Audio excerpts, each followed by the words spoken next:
suis Charlotte Moreau, je suis l'auteure de la méthode de gestion de garde-robe, le Dressing Code, qui est paru en septembre 2019. Et inspiré, et il est une prolongation de mon blog balibule.com que je tiens depuis 2006. Comme mon premier livre que j'avais ramené, qui est là, l'anti-guide de la mode, ou ça ce sera le prochain, un champ plus documentaire, puisque mon prochain livre ce sera un beau livre documentaire qui n'aura cette fois rien à voir avec les vêtements. J'habite en région parisienne avec mon compagnon, nos 2 filles et notre Carlin. Et j'ai une formation de journaliste. J'ai été reporter pendant pratiquement 15 ans pour Le Parisien.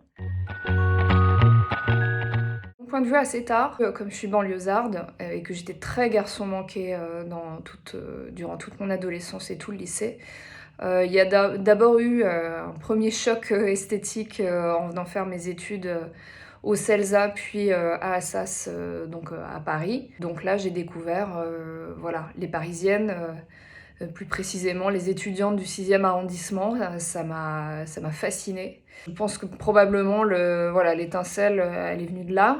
Ensuite il y a eu un deuxième cap, ça a été la création de mon blog mode. J'avais déjà 25-26 ans, je travaillais déjà comme journaliste, j'étais déjà en poste dans une rédaction. J'avais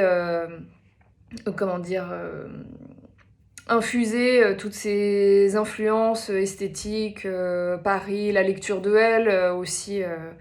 Je me suis mise à elle, pareil, assez tard, parce que avant ça, au lycée, je lisais plutôt 20 ans, que je piquais à Muriel, une de mes sœurs. Ça s'est fait assez progressivement, assez tard, et le blog, il est venu finalement répondre à une forme d'isolement quand même malgré tout ça, puisque j'avais personne, quasiment personne, dans mon cercle d'amis avec qui je pouvais parler de mode, de ce qui me faisait envie en feuilletant les magazines ou en regardant les filles dans la rue. Je crois que c'est vraiment important dans la construction de mon rapport aux vêtements, le fait que ça ait commencé non pas en m'intéressant à mes propres vêtements, mais en m'intéressant à ce qu'il y avait dans les magazines et à ce que portaient les autres filles. Ça m'a envoyée vers voilà, une sorte d'exploration un peu de tout mon environnement avant de vraiment me poser des questions sur moi-même et ce dont moi j'avais envie. J'ai fini par... j'ai mis le temps, hein, mais j'y suis arrivée à presque 40 ans. Code, je voulais que ce soit un livre de conseils pratiques, mais pas de conseils de style, parce qu'il y en a beaucoup et ils sont déjà très bien. Et que ce dont moi j'ai eu besoin quand j'ai commencé à sentir un trop-plein de vêtements dans ma vie, dans mon placard, dans ma vie, dans ma tête, c'était pas des conseils esthétiques, c'était des conseils pour réussir à faire coïncider ma vie et mon placard. Et j'en ai pas trouvé. Pendant plusieurs années, partager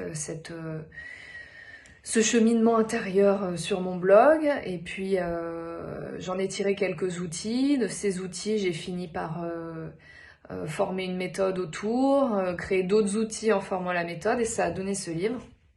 J'invite chaque lecteur, chaque lectrice à s'interroger sur sa relation émotionnelle avec les vêtements, à comprendre comment il ou elle achète, pourquoi il ou elle a du mal à trier. Vous avez une relation plus affective ou plus pragmatique avec les vêtements. Voilà, il y a tout un tas d'outils d'introspection qui vous canalisent en fait vers ce qui fait votre quotidien.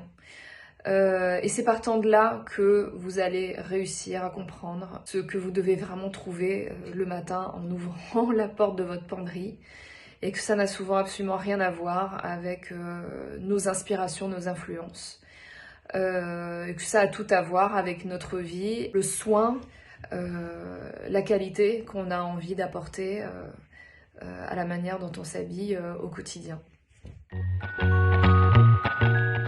Garde-robe parfaite pour moi, contrairement à l'idée qu'on s'en fait souvent, c'est pas une garde-robe dans laquelle rien ne manque, c'est une garde-robe dans laquelle il n'y a rien en trop.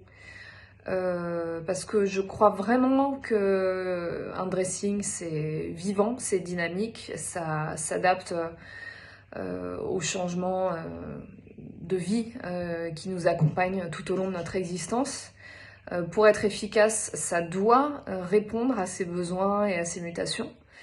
Donc fatalement, il manquera toujours quelque chose si vous déménagez, si vous changez de job, si vous changez de moyen de transport, si vous avez un jour des enfants, si vous êtes un jour très malade, si vous changez radicalement de silhouette, voilà. Autant de mutations profondes qui vont impacter vos vêtements, en tout cas c'est souhaitable que ça les impacte.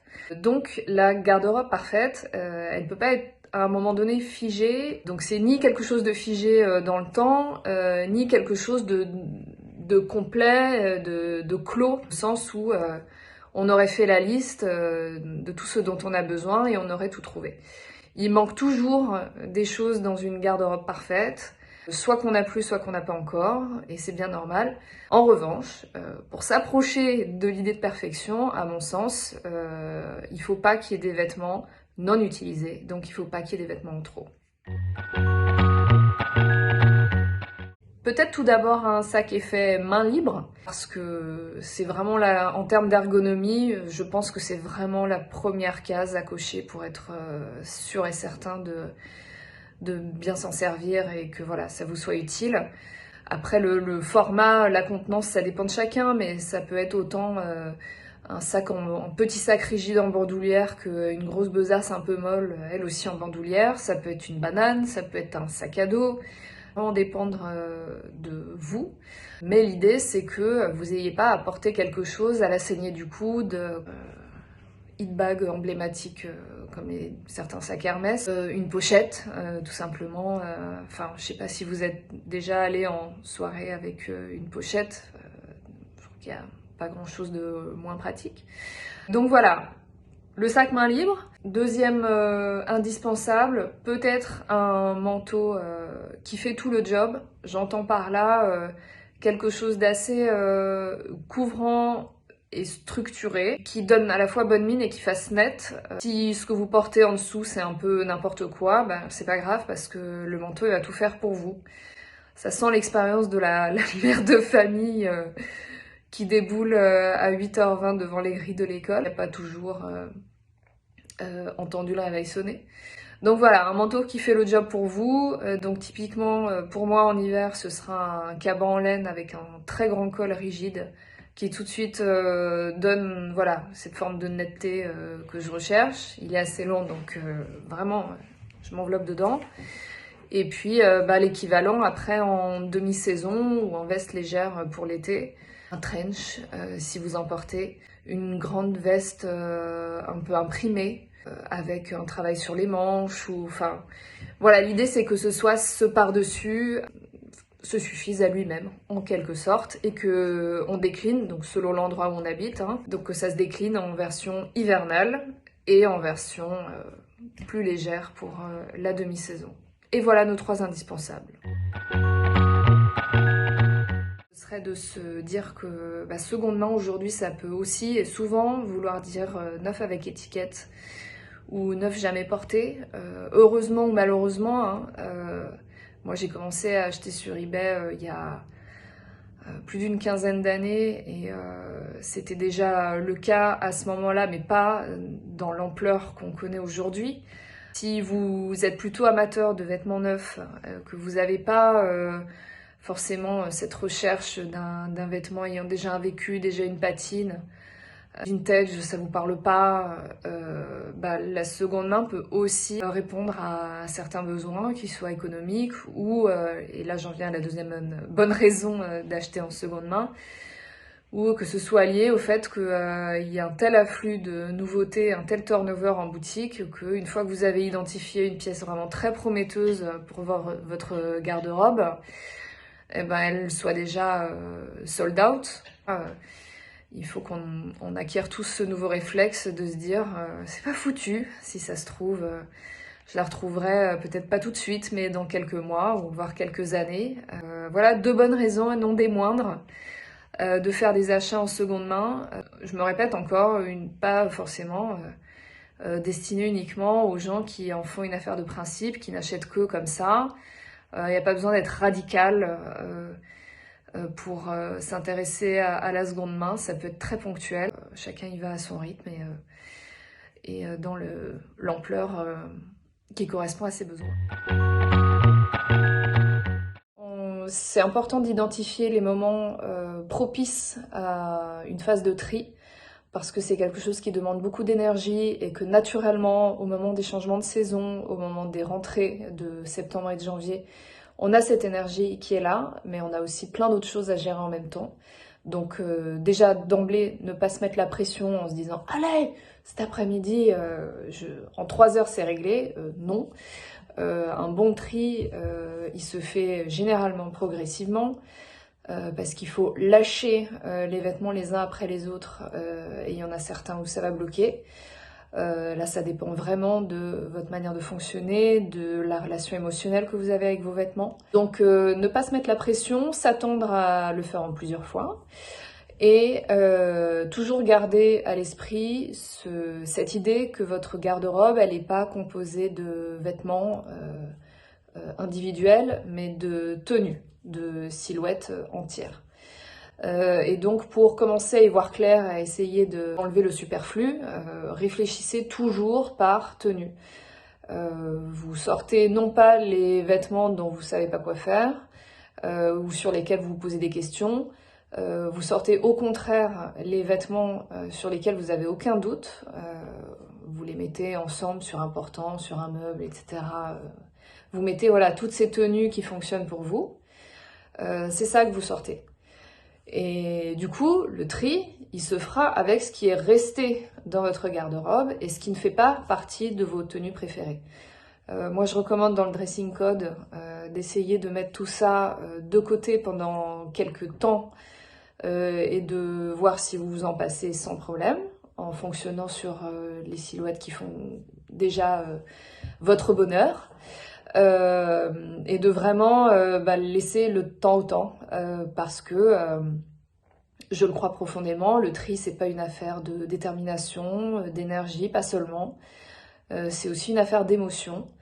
Donc selon que vous êtes affectivement attaché à vos vêtements, ça peut prendre du temps. Ne vous mettez pas la pression et faites ça sereinement en plusieurs fois. Essayez de le faire effectivement à chaque début de saison et à chaque fin de saison aussi, et vous verrez, en fait, c'est comme un muscle, le tri. Une fois que vous avez commencé à enclencher cette dynamique et que vous faites régulièrement, un coup ça va être 2 ou 3 vêtements en moins, un coup ça va être 10, un coup ça va être 1, les choses vont commencer à devenir un réflexe. C'est peut-être plus un concept que je développe dans le dressing code, celui du triangle d'or. Le triangle d'or, c'est l'idée qu'une garde-robe efficace, un vêtement efficace qui répond à vos besoins, il répond à la fois à des exigences de confort, d'esthétique, parce que si vous ne le trouvez pas beau à vos yeux, au bout d'un moment, il vous déprimera, et à des exigences de cohésion avec votre style de vie. Trop souvent, on a tendance à suréquiper des contextes de notre vie qui sont extrêmement ponctuels, à avoir une sorte de divergence entre le moi vécu qui est marqué par la quotidienneté, la routine, la banalité parfois, et ce moi vestimentaire rêvé qui est toujours, souvent, un petit peu plus glamour, avec des pièces un peu statutaires, qui au final passent leur temps sur le cintre. Est-ce que ça vaudrait pas le coup, au contraire, de mettre plus de soins et plus de budget aussi à ces vêtements du quotidien qui nous accompagnent pour affronter chaque journée, parce que c'est là que tout se joue finalement. C'est pas sur 1 ou 2 soirées ou 1 ou 2 rendez-vous dans l'année, c'est sur le quotidien. C'est qu'on est bien sur une explosion capillaire pour cette fin d'interview. J'ai dû m'en coiffer à peu près, 8 fois au fil des questions, ça doit se voir. Donc là, voilà, interview à Chignas, il y a forcément un moment où ça devient magique. Le mot de la fin, c'est merci à Aurélie et Joy pour leurs questions. Et triez, triez, triez. Ne laissez pas vos vêtements végétés non utilisés dans votre placard. Ça brouille votre vision de votre style, de vous-même. Ça vous fait perdre du temps le matin. Donc voilà, il y a des plateformes maintenant qui prennent les choses en main pour vous si ça vous saoule de faire des annonces et de parler avec vos acheteurs. Jayo en fait partie. Vous pouvez aussi décider de donner ou simplement de mettre ça dans un coin et de ne plus y penser et de ne plus rien en faire. Faut juste pas que ce soit dans votre penderie parce que c'est là que les problèmes commencent. Il faut que il y ait de la place, que les choses soient nettes. Ça veut pas dire 5 vêtements qui se battent en duel, ça veut juste dire que tous ceux qui sont là, ils doivent pas vous poser de questions, ils doivent être évidents pour vous. Voilà, exfiltrez, exfiltrez, exfiltrez et vous retrouverez le plaisir de vous habiller tous les matins, c'est juré. Merci beaucoup pour votre attention, merci encore les filles pour l'interview et à la prochaine.